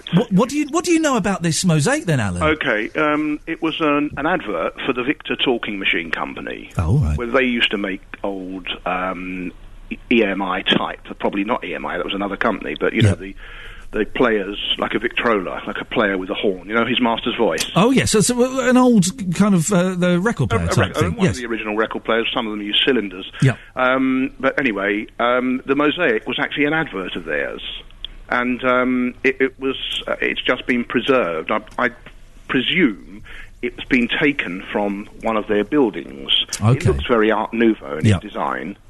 And the period's obviously correct, but clearly it wasn't on the back of that house originally. And it's just been sort of lifted when some building was demolished. I'm guessing at that. Well done, whoever decided to preserve that and take it and move it. It's interesting because apart from the name Victor, it gives no indication at all that it's to do with records. Which is why it must have been in context on a building. You'd have known what it was. I presume it was, something looked vaguely like, the Michelin building in Fulham Road. I presume it was on a building of that nature, and therefore in context with, the Victor Phonograph Company on the sign, it would have made perfect sense, and it would have looked correct in context. One of my favourite things about London, Alan, is sometimes when old buildings get taken down, but they only take down one building, so the buildings either side of it are still there, and sometimes you get to see really old adverts that are probably 100 years old. It could be an old painting on the side of a wall or something like that. That's been completely hidden and is still there. And it's just those little glimpses of what London used to look like. Yeah, to see old films of London, absolutely fascinating. Oh, no, don't get me started. My wife hates this. She does. If there's a film that pops up and suddenly you're seeing Piccadilly Circus from 1942, I'm like, whoa, everybody stop. Yeah. We're watching this for the rest of the afternoon. Yeah, well, you need to get yourself just your own television in your den, you see. It's cheaper than a divorce. Alan, one other thing. Yes, go on. I believe it's a colony of bats. A colony? I believe that's the collective noun for bats. OK, that sounds about right. Alan in Battersea, thank you very much. A man who speaks with experience. But I love it. I love when you watch a really old film, not necessarily because of the content, but when you see old London. Piccadilly Circus from the 1940s in film. Is there anything more majestic? I don't think so. Wonderful. Sorry, just to go off on a slight tangent, if you'll indulge me, Shawnee Mitchum, I'm sure you will. Talking about when buildings get taken down. It's very exciting when really old kind of flats and buildings and apartments get taken down. And about 4 floors up, you can see a bit of a chimney sticking up. Do you know a bit of a fireplace sticking out of the wall? I love that. Oh, I love it. Sean in Mitcham. Good afternoon to you, Sean. Good afternoon. Sean, you may be able to help me with the mystery that I've been most intrigued with all afternoon. We had Roy in Addlestone, who saw an army training film that he thinks was shot in South London, and South London was made out to look like Nazi Germany. Is Roy winding me up, or do you know something about this? No, I do. I lived in Clapham, on the right-hand side of Wandsworth Road, going down towards Vauxhall. The other side of the road was then Battersea, and there was Stewart's Road, and in Stewart's Road was a large armaments factory called the Protect Island Engineering Company. Now, that was heavily bombed. The roads around there, Stewart's Road, Thessley Road, it was obliterated, and the army used to have a film unit there, and they would dress as German troops, mark the streets up, flags, everything, and they would have house-to-house practice, a scheme, you know? Yeah.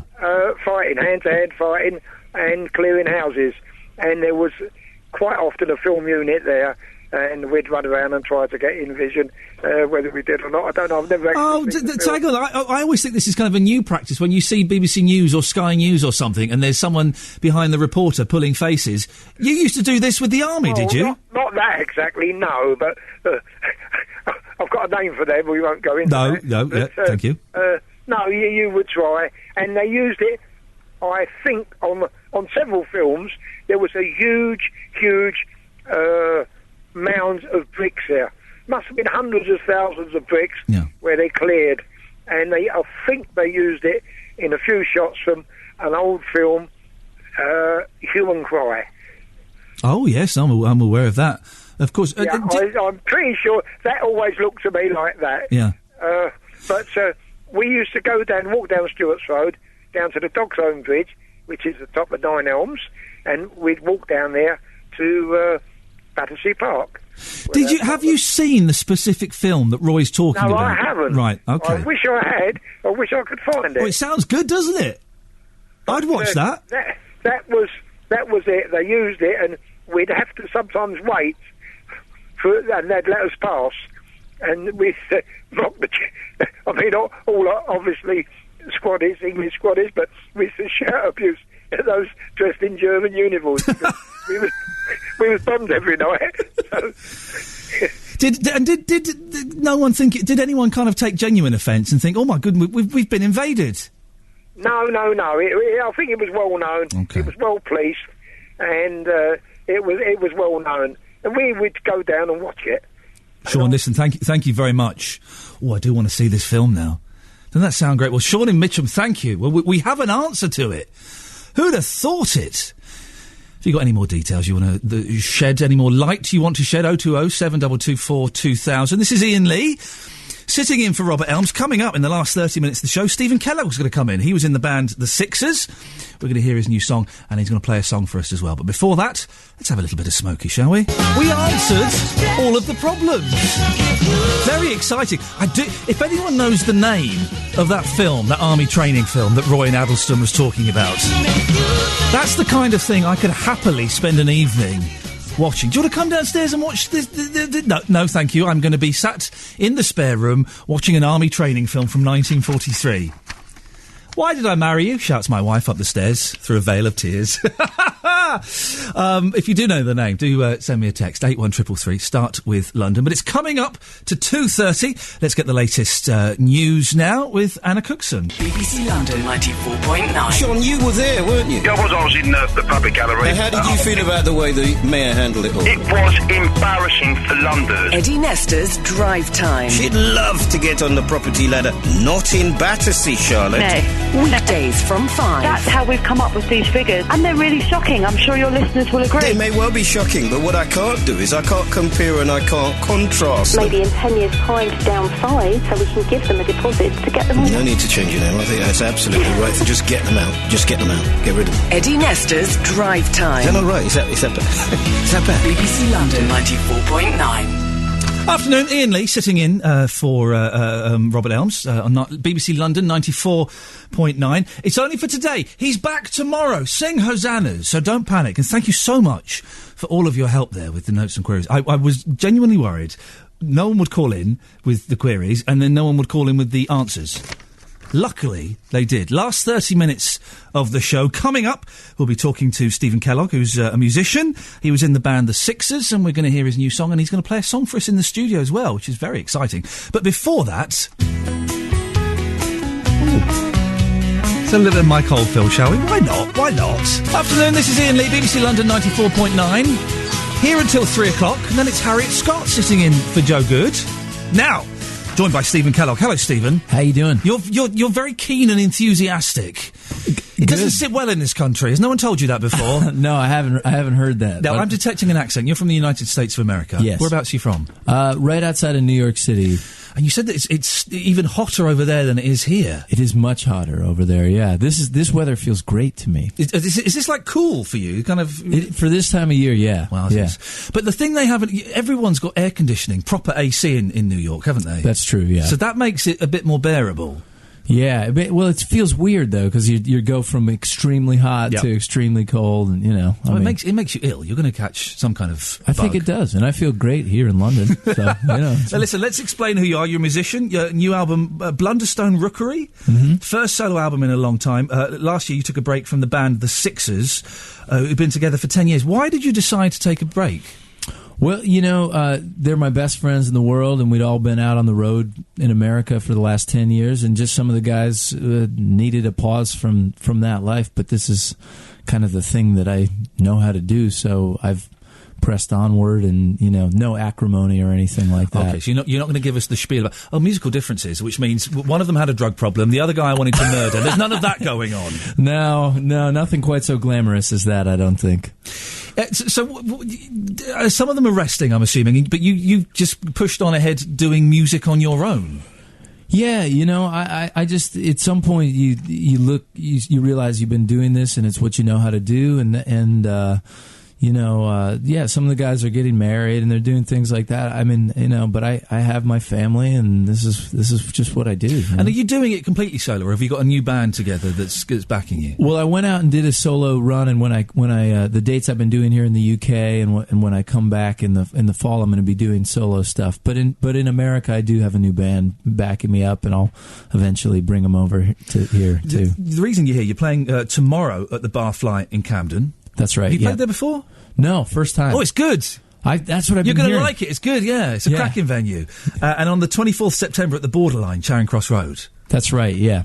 You're nodding. You don't know the dates, do you? You're assuming that I've got correct information. Never ask an artist for information because we're not good at this. But I think that sounds very good, Ian. I think you're exactly right. For those who don't know, we're going to listen to your CD and then you're going to play us a song in a little bit. But what are your influences? Where are you drawing your strength from?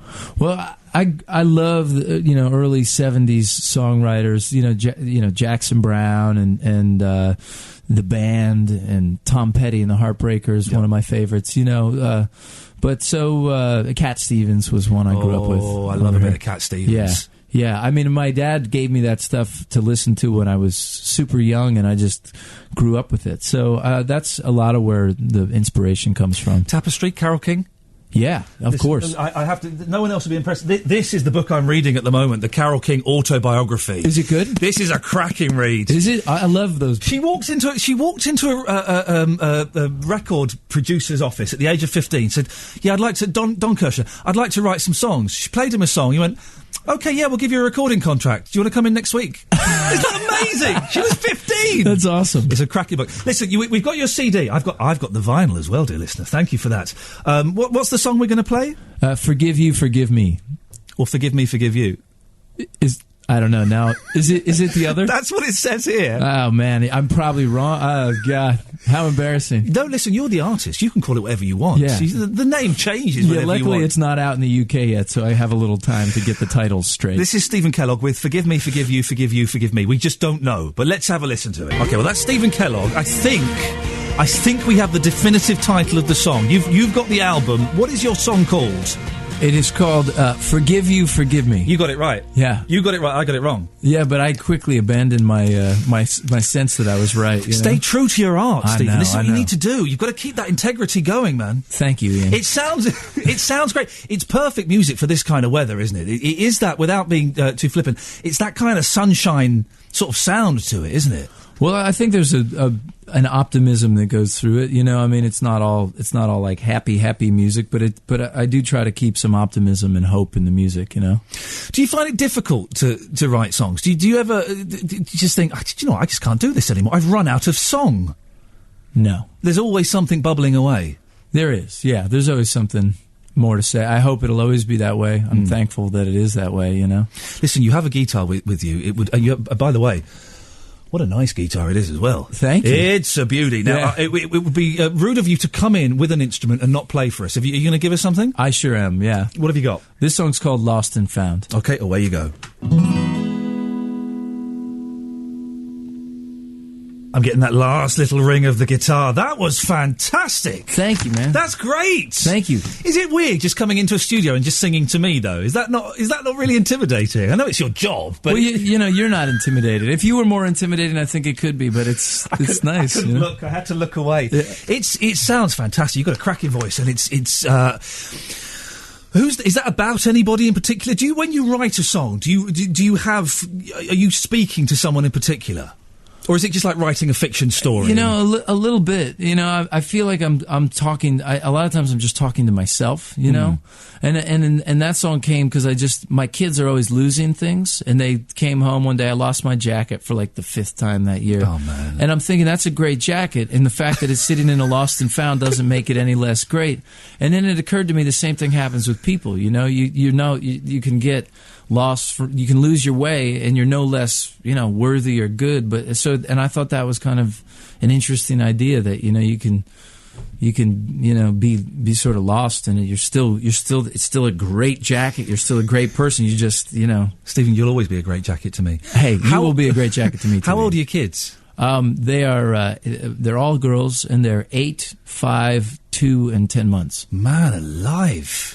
If you want, I'll tell you how you get them, and you can stop doing it because maybe you've worked it out. That must be hard work. Yeah, I mean, I know how it happens. Oh, you do know? Okay. But they're all surprises, But I love it, man. Yeah, of course. It's crazy, and I like it. Do you sing to them at home? Yeah, I do, but they're not impressed. It's like. You're not Justin Bieber, are you? No, I'm not. I'm definitely not. Actually, I had an opportunity through my management to bring them to a meet and greet with Taylor Swift, and the thing that I remember the most is that my 5-year-old was bawling because we couldn't bring the cookies that we'd been eating in the waiting room. So she, through the whole thing, she just cried and was like yelling and I have this picture of her in tears with Taylor Swift, and I'm like, one day, honey, I'll tell you about this. Fantastic. Yeah. You gave a TED lecture as well. Yeah. For those who don't know, and there are some, guess what? There are some people, even working on this show, who've only recently heard of a TED lecture. These are these huge, inspirational kind of talks that people like Al Gore, big names, get to do these. Now, no disrespect, but how did you get that gig?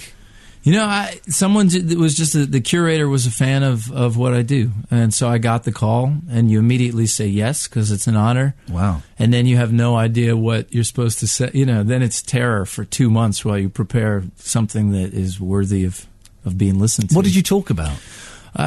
Well, I talked about job satisfaction. And I feel like over the years I've kind of developed a few simple kind of steps that have really helped me enjoy work even when it's not good, even when it's bad and it's hard. And I think that's been a really useful thing that I wanted to share with others, What's the secret? Well, I think the biggest thing is to just understand that, everybody in every job, has some vision that the grass is going to be greener on the other side. I mean, so you have to sort of accept that there's certain rules of the game, in every job that you're going to be up against, and stop sort of fancying that someone else has it better, and then just... It's tough to do that, though, isn't it? Even when you know that realistically the grass is never particularly greener anywhere else. Yeah. Generally, if you've got it, it's pretty good. It's hard to accept that, isn't it? And know that. Well, it is. But if you use your imagination, you can get there. I mean, and I think you really have to key into the positive elements of what you do, and that's like everybody's job has some. Even the pizza delivery guy, is one of the examples I use in my talk. But it's like, if that guy can view his job as no good or whatever, or he can realize that he's bringing the best food on the planet to people's houses, and he's making and at this point, I have this great pizza guy who brings me pizza every Friday night at my house, and when I see him, he's happy and I'm happy, and he knows he makes me happy. It's like, and I think it makes him enjoy his work more, and I think you can do that with just about any non-criminal job, Well, even some of the criminal ones are very satisfying, although, of course, we would never condone them here. Do you come to London often? Do you get to play in London very often? No, this is the first week. Last night was the first time I've ever played in London. Wow, really? Yeah. How did it go down? Did people dig it? It was great. I think so. They seem to. Did they throw anything? No. They liked it. Okay. Is that the bar? That's with the litmus test here in London? They're on your side then. They win. And for those who want to come and see, you're playing the Barfly in Camden tomorrow night, 24th September at the Borderline, Charing Cross Road. They're both fantastic venues. I think you're going to have a great time. Have you got another song up your sleeve you could sneak through? Would you mind? No, I'd love to, Away you go, Stephen. What have you got for us now? All right, I'm gonna sing you a song called Men and Women. Lovely. It's not rude, is it? No. Well, where you go then? I would never. Okay, here we go. No pick. All right. Oh, fantastic. You're good. Thanks, man. There's always the worry whenever you do kind of a live session and a guest comes in, you always think, what if they're really bad? And you have to pretend that you're enjoying it. But that's fantastic. I tell you what, I'm getting a little bit from your voice. Mm-hmm. This is a compliment. Some people might not take it as such, but please do. There's a hint of Neil Diamond. That kind of little slight rasp. I love it. Thank you. I hope you've taken that the way that's because some people go, "How dare you? How dare you?" I love Neil Diamond. Isn't he good? Every time he comes, I don't listen to him much, but every time he comes on, I think, why don't I listen to more Neil Diamond? Man, you should get some of the early Neil Diamond albums. The fine examples of that kind of late '60s New York songwriting. Yeah, wonderful. And you've just got that little rasp that he has. Thank you, man. Good. I was worried you were going to give me a punch then, which could have gone that way. Listen, Stephen, is there a website that we should be coming to look at to find out more? Yes, so StephenKellogg.com. And it's spelled StephenKellogg.com. So much room for error. I mean, there's all these different. There's a Stephen with a V, and there's a Stephen Kellogg with one L, who's kind of hogging all your limelight. Don't let them. Nice to meet you, Stephen Kellogg. It's lovely to see you. He's playing at the Barfly in Camden tomorrow, the 24th September. He'll be at the Borderline, Charing Cross Road. Robert is back tomorrow from midday. Don't panic. He's going to be joined by regular film reviewer Jason Solomons. He'll have live music from Sarah Gillespie. And tomorrow, cover to cover, is Lowell. Is that how you say it? Lowell George? Is that a person? Versus, we're all shrugging our shoulders. Lowell. Oh, Lowell George. Lowell George. Now we know who that is. Yeah, of course. Versus Bonnie Raitt with What Do You Want the Boy to Do? Thank you very much for your patience in putting up with me. I've been Iain Lee. I'll be back later in July, fingers crossed. Right, let's go and get the travel.